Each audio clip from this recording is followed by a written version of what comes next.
पिपरा विधानसभा के मेहसी प्रखंड में पहुंचे हैं। दरअसल एक पुल दिखा, उस पुल के बारे में हम आपको जानकारी देंगे। देखिए हमारे पीछे आप देख रहे होंगे कि बूढ़ी गंडक जो है नदी है और यहाँ पर बागमती नदी दोनों का संगम ठीक इसी के बगल में है। और हमारे ऊपर जो पुल है उस पर भी चर्चा करेंगे, लेकिन इस पुल से पहले की कहानी बताते हैं। देखिए यह पुल जो है मेसी से होते हुए तेतरिया और मधुबन की ओर जाता है। जब यह पुल नहीं था तो यहाँ के तमाम जो लोग थे, आसपास के गांव के जो लोग थे, उनको काफ़ी ज़्यादा कठिनाइयों का सामना करना पड़ता था। इतना ही नहीं बल्कि इस पुल को पार करने के लिए नाव का सहारा लेना पड़ता था। अब जरा आप सोचिए वह दौर कैसा रहा होगा जब साइकिल, मोटरसाइकिल और 4 चक्का को लेकर लोग नाव से एक छोर से दूसरे छोर जाते थे। लेकिन अब यह पुल बना है, किसके रीजन में बना है? वहाँ के अभी वर्तमान में जो विधायक हैं भाजपा से, पिछले 2 बार से श्याम बाबू प्रसाद यादव, उन्हीं के कार्यकाल में यह जो पुल है वह चालू हुआ है।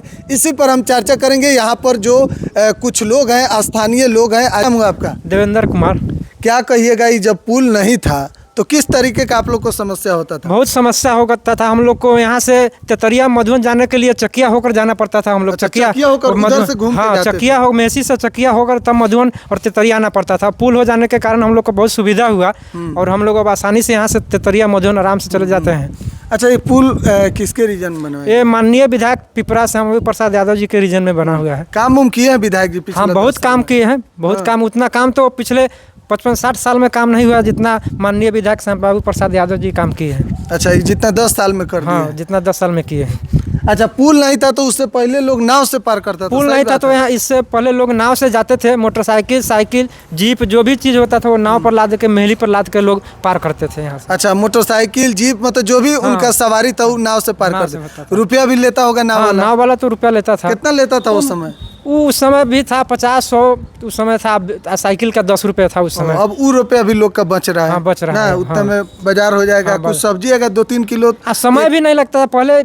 जब बाढ़ आ जाता था तो इस पार से उस पार जाने में 3 घंटा 4 घंटा समय लगता था। बाढ़ आने इतना दूर? हाँ, इतना दूर जाने में 300-400 मीटर का नहीं। यहाँ इस बांध से लेकर जो कटहा मंदिर बाबा सुदामा नाथ धाम है वहाँ तक पानी रहता था। अच्छा। और वहाँ से यहाँ आने में 3 से 4 घंटा समय लगता था। अच्छा, पुल का लंबाई लगभग कितना होगा?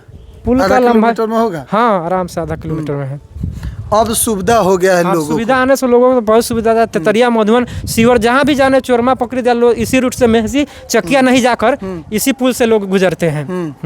अच्छा, यह नदी बूढ़ी गंडक और बागमती का संगम है यह। हाँ, 2 गाँवों को भी पुल जोड़ता है। कटहा पंचायत और लाहलादपुर गांव है, दोनों को ये जोड़ता है।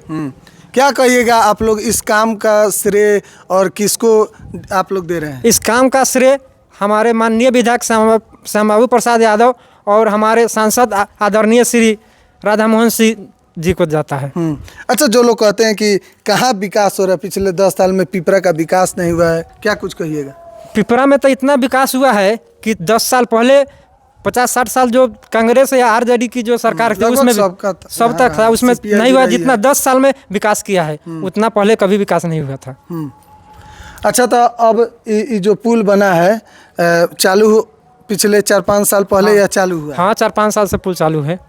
हाँ। लोग को अब एकदम आने जाने में कोई दिक्कत नहीं है, पैसा भी नहीं लगता था, कोई फ्री है। जब से चालू हुआ फ्री है पुल। उससे पहले तो बहुत तरीके का समस्या का सामना करना पड़ता था। आसपास के लोग जब पुल बना तो उसके बाद उनका क्या रिएक्शन था? पूरा खुश है, आसपास के लोग पूरा खुश है कि पुल बन गया, उससे लोग को आने जाने में सुविधा है। सभी लोग श्याम बाबू प्रसाद यादव और सांसद आदरणीय राधा मोहन सिंह को आभार व्यक्त करते हैं। सोचे थे कि पुल बनेगा भी, कि आपको लग रहा था कि ऐसा ही जीवन चलेगा? हम लोग सोचे थे कि नावे से ही जीवन अभी चलेगा। हम लोग जब सरस्वती पूजा करते थे तो हम लोग साइकिल पर मूर्ति लाद कर ले जाने में, सोचिए नाव से कितना कठिनाई होता था। लाहलादपुर से हम लोग ले आते थे। सुबह जब 7 बजे निकलते थे तो शाम में 3 बजे 4 बजे घर पहुँचते थे, 2 किलोमीटर के अंतराल में नाव से। उस समय 2 किलोमीटर के अंतराल में कितना समय लगता था? सुबह 7-8 बजे निकलते थे तो हम लोग शाम को 3-4 बजे पहुंचते थे सरस्वती पूजा का मूर्ति लेकर हम लोग। अच्छा, इतना? हाँ, इतना नाव पर भीड़ रहता था, आने जाने में कठिनाई होता था। अब कहने का मतलब कि समय का बचत, धन का बचत, हर चीज का बचत हो गया। अब तो हम लोग आधा घंटा के अंदर में ही सारा काम कर लेते हैं, आना जाना आधा घंटा में सारा काम हो जाता है।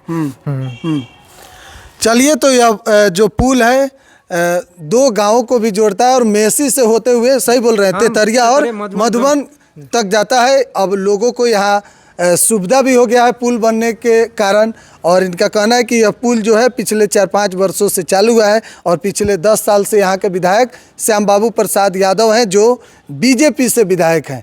हालांकि उससे पहले का भी कहानी इन्होंने बताया कि किस तरीके से लोगों को समस्या होता था। यहाँ से लगभग इस केवल पुल को पार करने में 5 से 6 घंटा लग जाता था आप लोग को। बाढ़ के समय में लगता था और पैसा भी लगता था। जाहिर सी बात है, नाव से एक छोर से दूसरे छोर जाने के लिए साइकिल, मोटरसाइकिल, और उसके साथ साथ खतरा भी बहुत ज़्यादा रहता था। जब बाढ़ आ जाता था तो लोग, बहुत आदमी डर के मारे नहीं आता था। हाँ, जब हवा चलता था बेग में कई बार नाव बीच में पलट गया था। अच्छा, नाव भी पलट गया था कई बार, लेकिन संजोग हुआ कि बच गया सब आदमी। जो नाव वाले थे वो बचा लिए। चलिए, तो यहाँ के स्थानीय हैं, इनका राय भी आपने सुना कि किस तरीके से इस पुल के निर्माण के बाद लोग जो है वह विधायक जी को भी ज़्यादातर धन्यवाद दे रहे हैं। और जाहिर सी बात है कि पुल के बनने के बाद आसपास के लोगों को काफ़ी ज़्यादा इससे सुविधा मिल रही है। बहरहाल, अगर आप इस क्षेत्र के हैं तो कमेंट बॉक्स में ज़रूर बताइएगा। फिलहाल बिहार 104 आप देख रहे थे। बहुत बहुत धन्यवाद।